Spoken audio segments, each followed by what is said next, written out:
Hello and welcome in today's session. Today, we shall be talking about environment and protection of human rights. The term environment was regarded to be a phrase which has no definite meaning as it is a relative concept. It has proven difficult to depict the scope of the term environment, as this explains the reason that why many of the early treaties, declarations, codes of conduct and guidelines did not endeavor to define the phrase. United Nations Stockholm Conference on the Human Environment Principle simply mentions environment as the natural resources of the earth, as including air, water, land, flora and fauna of the natural ecosystem. Those treaties and conventions which have sought to come close to provide some form of operational definition of environment tend to narrow their definitions to fit their particular objectives. Various national environmental laws also attempt to provide some working definitions of the term environment. For example, Indian Environmental Protection Act 1986 refers to environment to include water, air, land, and interrelationship which exist among and between water, air, and land, and human beings, other living creatures, planets, microorganisms, and property. To sum up, the pressing need to protect and preserve our environment against degradation in the interest of present generation without unduly compromising with the interests of generations to come require an efficient environmental legal regime both at national and international levels. The two systems should not be treated discrete, as they tend to pursue and achieve the same goal, which is the protection of the environment and which ultimately protect environmental human rights and related other human rights issues. Human rights.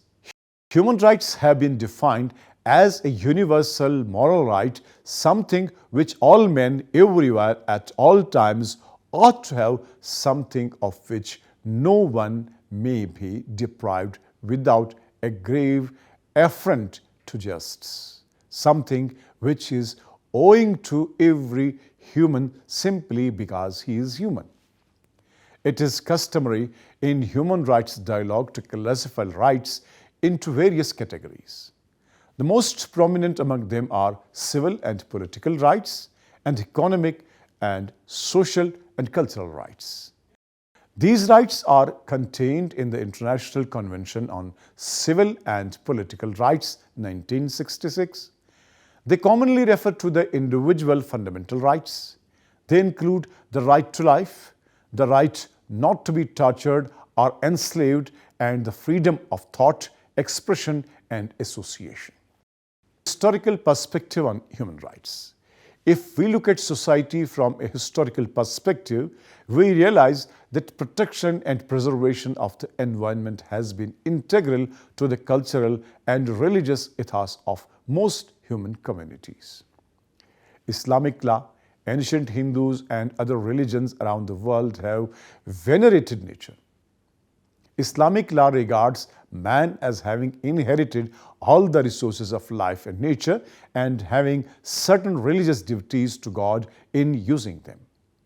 In the Judeo-Christian tradition, God gave the earth to his people and their offspring as an everlasting possession, to be cared for and passed on to each generation.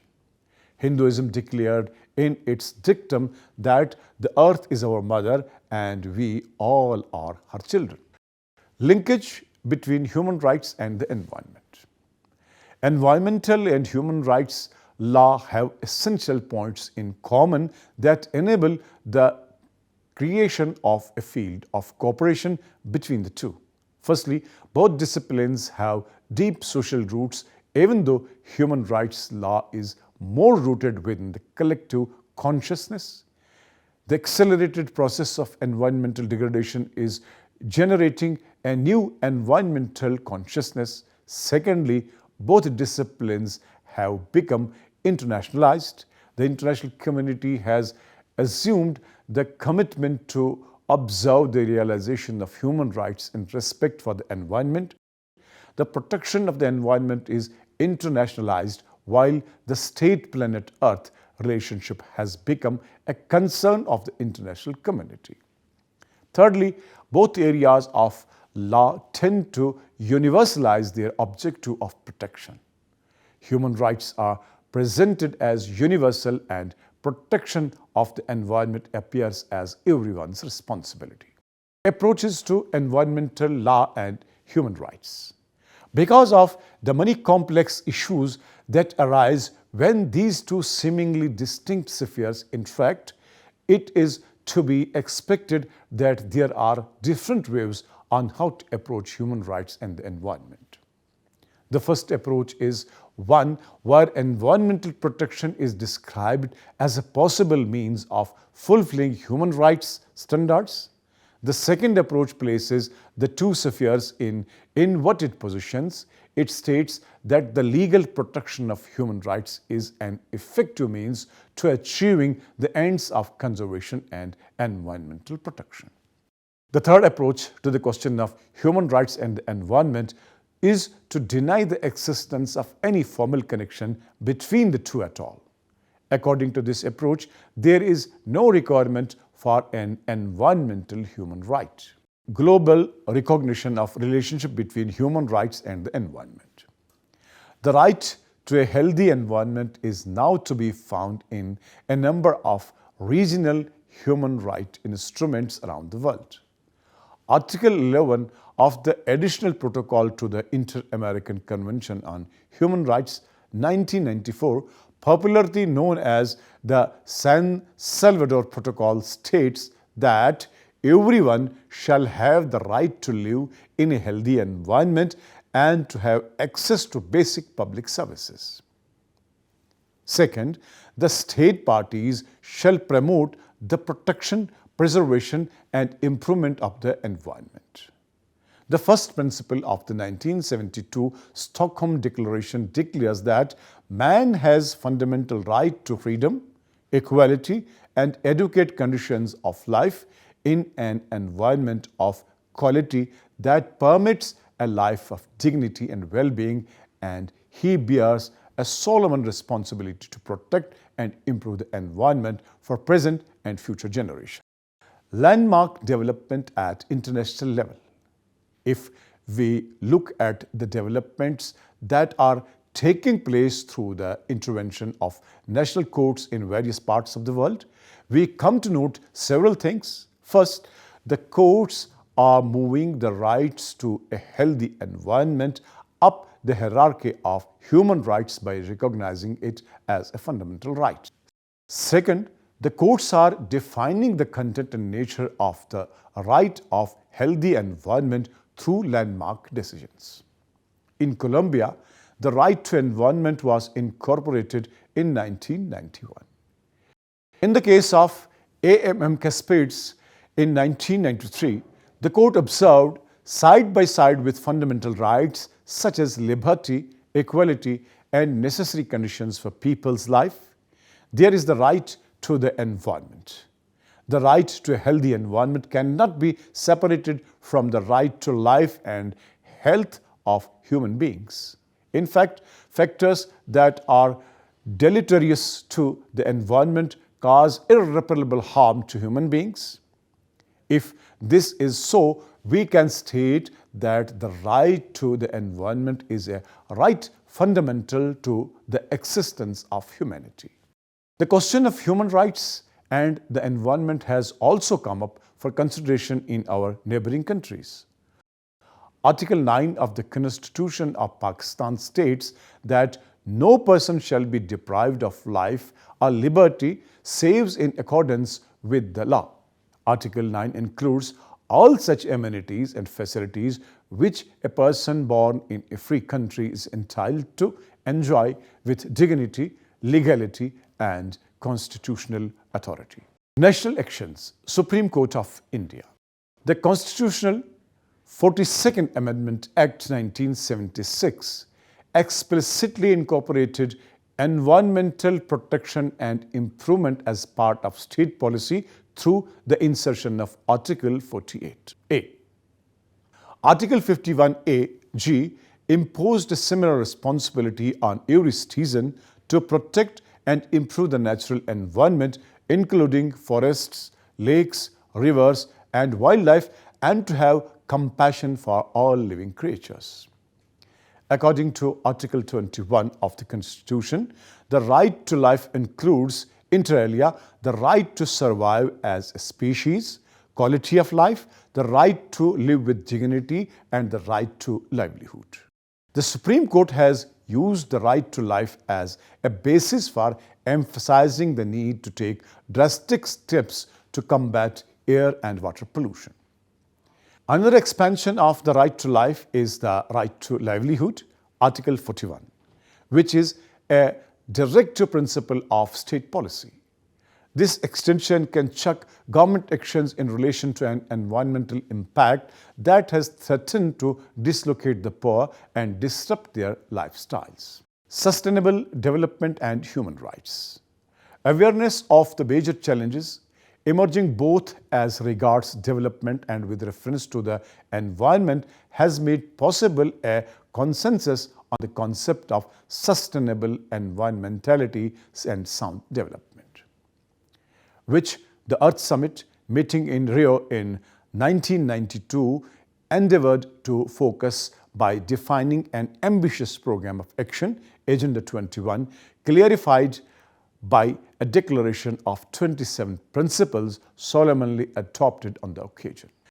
The concept of sustainable development contains three basic components or principles. First, among these is the precautionary principle, whereby the state must anticipate, prevent, and attack the cause of environmental degradation.